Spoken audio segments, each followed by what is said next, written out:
Testing natin tong ano, naka-manual na wash motor. So, testing natin guys. So, manual siya guys para matesting natin yung mga motor natin ng washing machine. So, ayan. So, ayan, okay na guys. So, ayan. Tuturuan ko kayo guys paano mag-wiring yan. Let's go!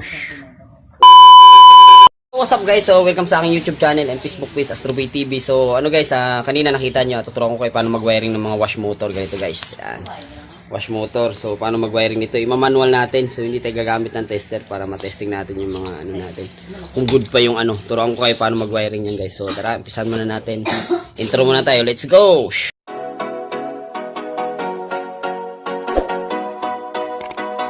So, ganito lang mag-wiring yan guys. So, meron tayong ano, wash motor. So, may 3 wires po yan. Pakita natin sa inyo. 3 wires. So, nakalagay yan 3 wires. So, bunutin na natin to para makita natin na ano. Yan. So, 3 wires po yan. So, ito po yung ating common. Yan. Ito yung ating common. Ito po yung ating para sa capacitor. So, i-manual natin tong ano natin, wash motor. So, yan. So, meron tayong cord dito. Ayan, cord. Yung cord na ano, line 1, lalagay natin sa common natin ng wash motor. Ayan. Ilagay natin sa common ng wash motor. Tapos, itong ano, capacitor naman po. Sa capacitor, lagay natin dito sa dalawang capacitor na ano, yung wire. Yan. So, yung natitirang ano guys, yung line 2 ng ano, ng isang wire ng cord natin. Yun po yung ano natin, ito po yung forward, reverse, forward, reverse, forward, reverse. So, testing natin guys. So, ilagay muna natin sa forward. Tingnan natin kung forward or reverse to. Testing natin. Saksak natin guys. Bagsak lang guys. Bagsak.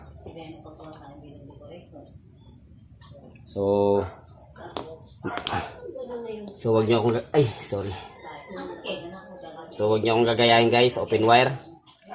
Naka-open wire yung ating ano natin. So, huwag kayo magsasaksak pag open wire. Testing natin guys. So, nakita natin yung ikot ng ating wash motor pag ganun, edi forward. So, pag ini-reverse natin guys, pag binaliktad natin yung ikot niyan, dito naman yan guys. Lilipat lang natin yung line 2 natin. Ito. Yung line 2 natin. Yan. So, dalawang capacitor. Yung line 2 natin, kanina diba dito forward, ililipat lang natin dito yan. Para masabi natin good yung ano natin, yung wash motor natin kung meron siyang forward reverse. Ayan.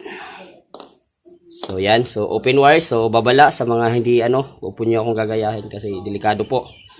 Open wire, pwede pong pumutok yan pag nagdikit natin yung line 1 at saka line 2. Tutorial lang naman to, bagsak lang naman gagawin natin dito.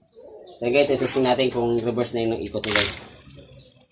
Yan, so nakita nyo reverse na guys. So ganyan lang guys, mag-wiring ng ano, ng wash motor, yung magmamanual para malaman natin good na itong wash motor natin ng pang washing machine. So ayan guys, so dito ko na lang tatapusin yung vlog ko. Maraming salamat kung nagustuhan nyo yung video na to guys.